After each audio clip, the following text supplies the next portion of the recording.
सो दोस्तों बात करते हैं सुमानी आगा की। सुमानी आगा के as a captain, as a T20 captain के फ्यूचर के बारे में।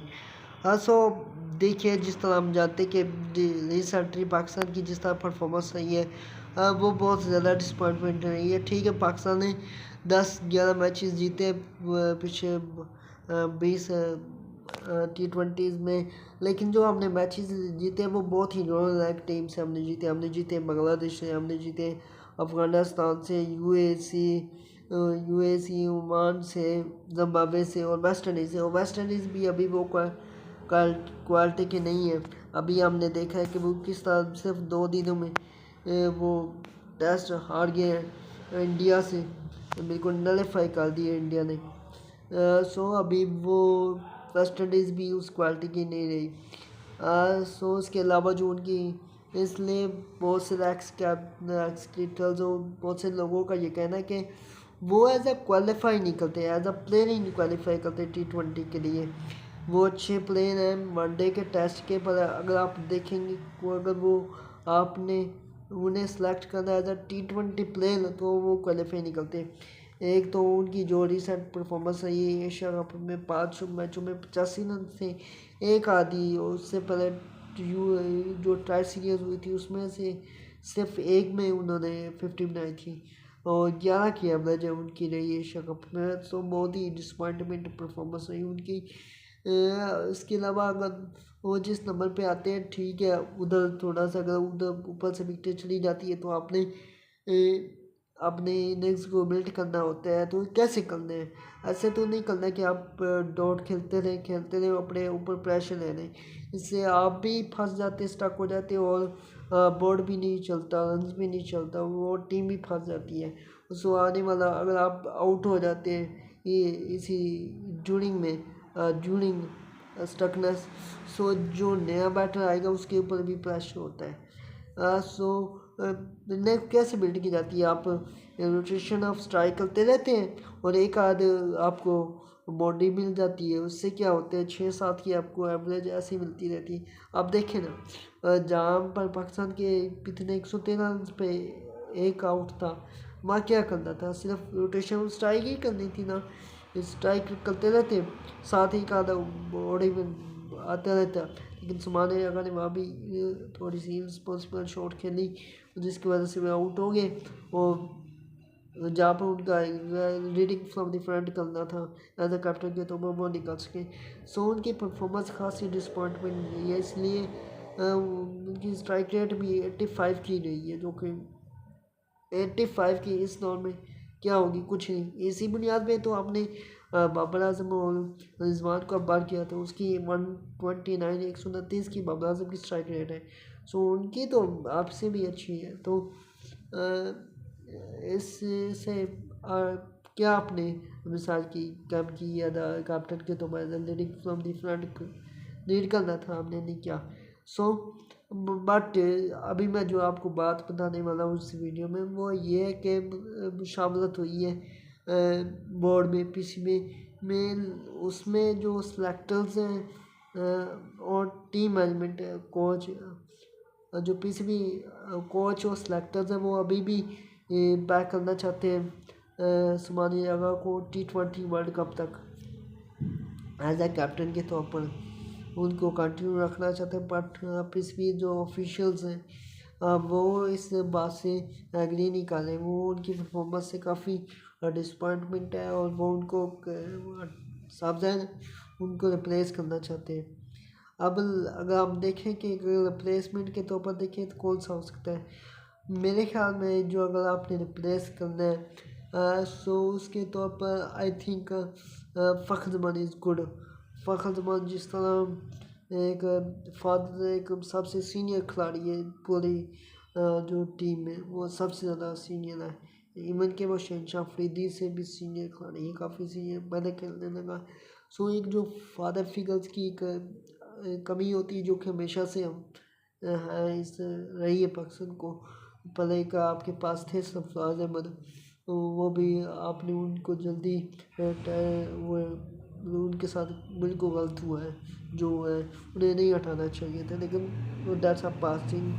बट अब आपके पास एक फादर फिगर्स के तौर पर एक बड़े के तौर पर आपके पास फ़खर ज़मान है मौजूद है। सो मैं कहता हूँ कि अगर फ़खर ज़मान को कैप्टनसी दी जाए और एक लंबे अरसे तक दी जाए तो मेरे ख्याल से वो एक अच्छा लीड कर सकते हो। जिस तरह उनकी खुद टोन है, जैसे वो एक खुद अग्रेसिव है, सो जो एक वो टोन सेट करेंगे तो फिर सभी को उनका फॉलो करना पड़ेगा।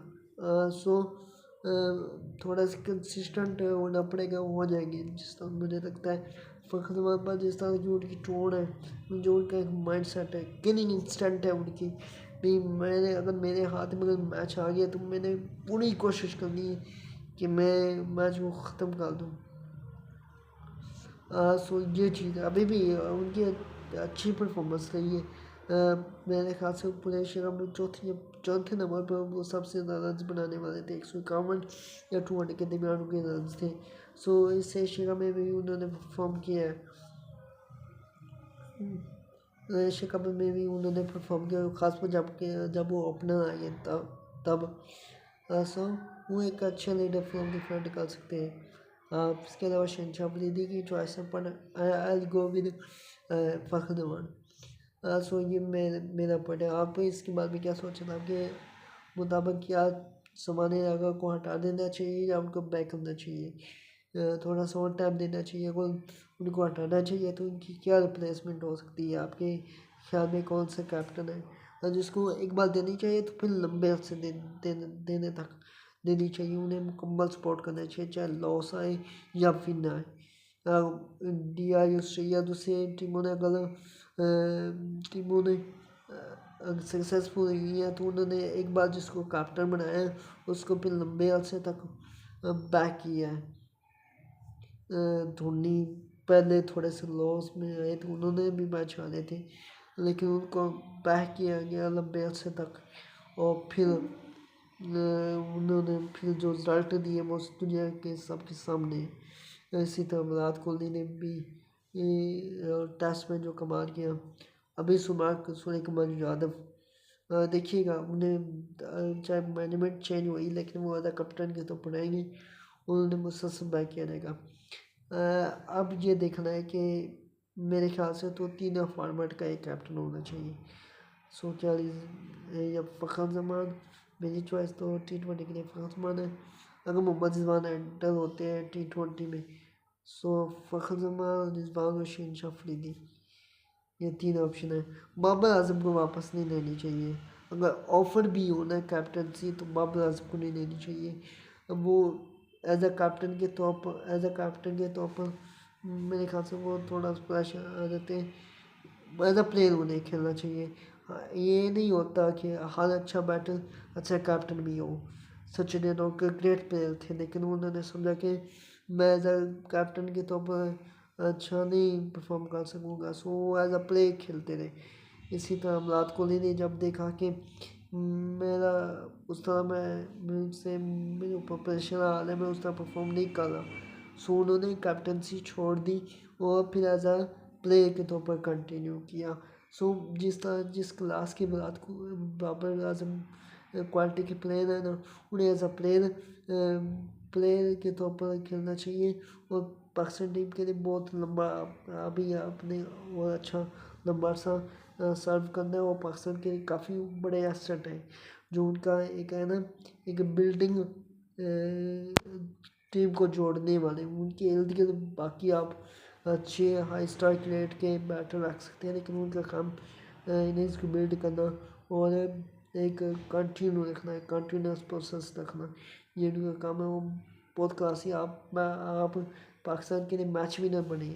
आप क्लासी प्लेयर तो हैं लेकिन अब मैच विनर बने, मैच विनिंग परफॉर्मेंस दें और पाकिस्तान के one of the greatest player बने।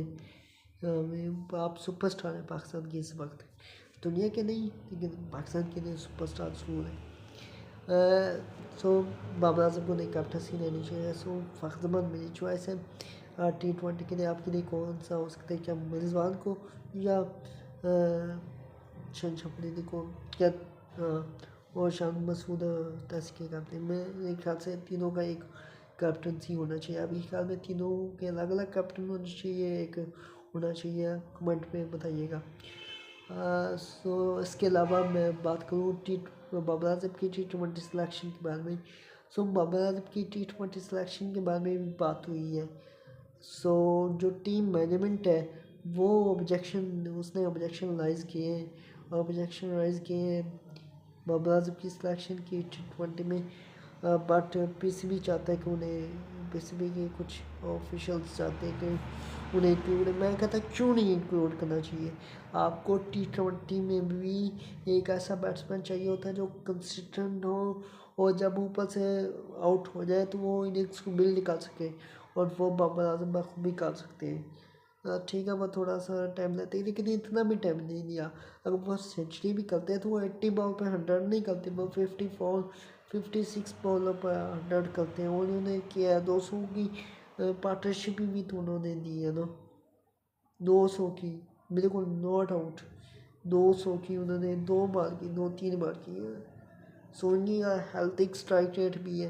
एंड पे अगर वो 16 से लेकर 20 ओवर तक अगर रहते हैं तो उनकी और ज़्यादा हो जाती है, क्या कहते हैं, स्ट्राइक रेट बहुत ज़्यादा बढ़ जाती है। सो पाकिस्तान के लिए एक अहम प्लेयर है, उन्हें बिल्कुल होना चाहिए। मैं बिल्कुल इन फेवर हूँ कि उसने T20 में आपको रखना चाहिए। ऐसे क्लासी प्लेयर को आपको रखना चाहिए। आस पास आपके प्लेयर हों, अगर दूसरे हैंड से वो रन्स को पुश हार्ड कर सकते हैं, लेकिन एक बिल्डर की ज़रूरत होती है। वो बिल्डर का काम बाबर आजम बिल्कुल ठीक तरीके से कर सकते हैं। आपकी क्या इसमें सजेशंस है? बाबर आजम को क्या T20 में होना चाहिए या नहीं?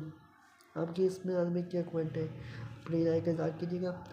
अंटिल नेक्स्ट प्रोग्राम, सवाल से जो भी अपडेट्स आती हैं वो आपके साथ शेयर करेंगे। Until then keep like, subscribe and share and keep supporting this channel.